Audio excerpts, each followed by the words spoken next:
Hello. I have to admit to having a bit of a fight with God in the last couple of days. A tussle might be the best word. I wanted to talk about another colour this week and base my talks on that, as I did last week with green. But that didn't seem to be what God wanted me to do. Out of the blue on Saturday came the word Beatitudes. Now, that's how I knew it was to do with God, because I wasn't thinking about Beatitudes, and I certainly had no idea what I was to say about Beatitudes. But it was quite clear, Beatitudes. Right, okay, what am I supposed to say? Didn't know. Kept coming back to the idea of doing a colour. But no, Beatitudes still bothered me. So eventually I thought, well, somewhere I've got a book on Beatitudes.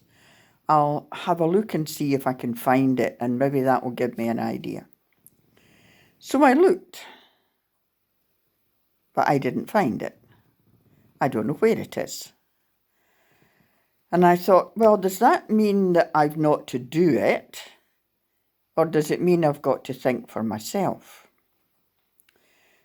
And Beatitudes still was in my mind. So I read the passage, and I read several translations, because the actual words in the passage have always bothered me a bit. And I looked at a commentary, and I still wasn't sure, and I was battling with myself what I was to say. So I watched Heart and Soul instead of getting on with my talk. And at the end of Heart and Soul, I had my answer. Because during that programme, the message came over very clearly that this time is a turning point in the life of the church and the life of the world. And we have a responsibility to change things. They were talking about how we had been forced into rapid change because of the situation, and we had done it. Many, many churches are streaming services and looking after their people in a new way. And the implication is that we are to go on with that. We are to do things in a different way when things get better generally. And we keep hearing the phrase, a new normal. We won't be able to go back for quite a long time to sitting next to each other happily in church or anywhere else. So we don't know yet really what the new normal will be. But the implication, the message from Heart and Soul, was that this is a turning point. And you may not think that that connects up very well with the Beatitudes, but when I was reading one of the commentaries by Professor Tom Wright, who is one of my favourite writers, he said that the Beatitudes are really bringing in a new world.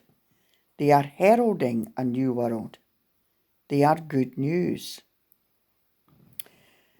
Right, okay. He gives an example. He talks about when pilots were first trying to break the sound barrier. And they found that when they got to nearly at the stage when they'd reached the speed of sound, if they kept pushing on, disaster happened. Either their plane shook so much that they disintegrated, or they went into a nosedive and hit the ground. And several pilots had been killed trying to do it. And then one pilot thought he had the answer. And when he got up to just about the sound barrier, instead of pushing his stick forward to go up, he pulled it back. And lo and behold, he sailed straight on, or perhaps I should say he flew straight on.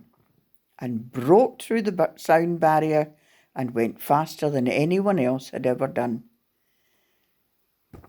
He reversed things. He turned things round. And it worked. He not only got through the change, he soared through it.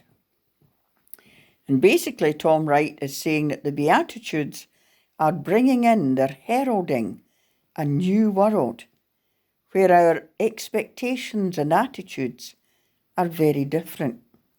God's world, where things are not as we necessarily at that time, or maybe even now, would see them.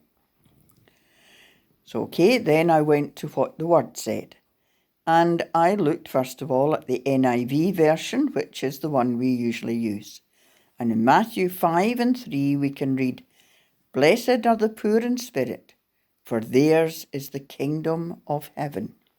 You're probably very familiar with that way of saying it. Blessed. Okay, God's involved, tells me something.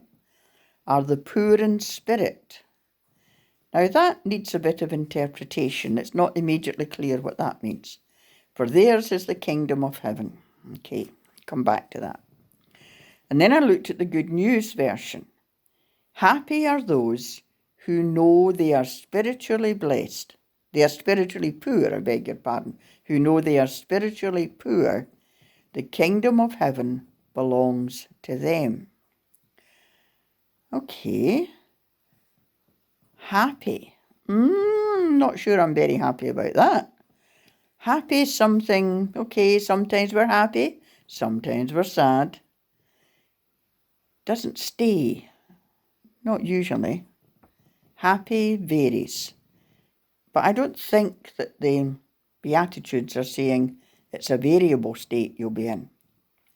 So I wasn't sure about that translation. But the second part of that line, know that they are spiritually poor. That makes a bit more sense to me.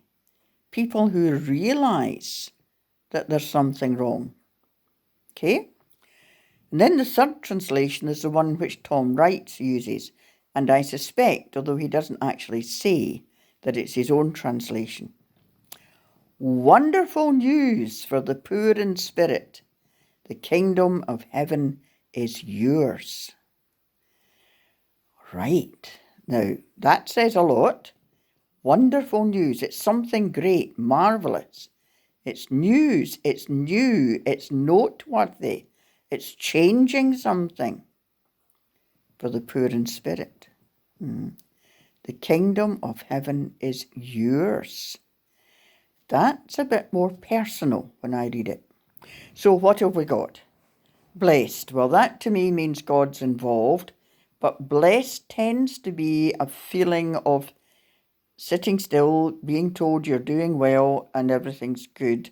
God's pleased with you. And it means that to a large extent, yes, but it's not quite enough. And then I like the Good News bit, those who know they are spiritually poor. Those who know they don't know everything. Those who are, as I talked about in a sermon recently, babies in the Christian life, excuse me, who need to be fed milk and then solid food and mature through a lot of time and feeding. And people who know that they still have a long way to go are really what's meant by the spiritually poor. If you think, I've been going to church for years, I go every Sunday or near enough, I know all about what Christianity means, I'm doing fine, you're not going to inherit the kingdom of heaven, to use the King James Version. That's a bit of a shock. That's turning things upside down. Those who know most may not be in the kingdom of heaven unless they realise there is still more to know. It doesn't say it matters what stage you're at, whether you're just learning from the very beginning or you've been trying for a while. or you've been trying all your life to know about Christianity. What matters is that you know there is more to come, that you know you have more to learn about God and Jesus and the Holy Spirit, that you have more to experience, that you have more ways in which you need to change yourself and the way you live. So you are humble, and you are likely to say to God, I don't know how to live. Help me. These are the people who will become part of God's kingdom when he returns, without doubt. But it also means that you can live that way now. Jesus brought in God's kingdom in a new way, and you can belong to that right now if you are humble and willing to learn. So if you are one of God's people right now, you are part of his kingdom, then maybe you, in some way, will be part of the change, the new movement that the church is looking for, that the people who look after the climate and the geology of the world want to see happening. Are you poor in spirit? Are you humble and know you have more to learn? For once, it matters not to know everything. Take care. Bye-bye.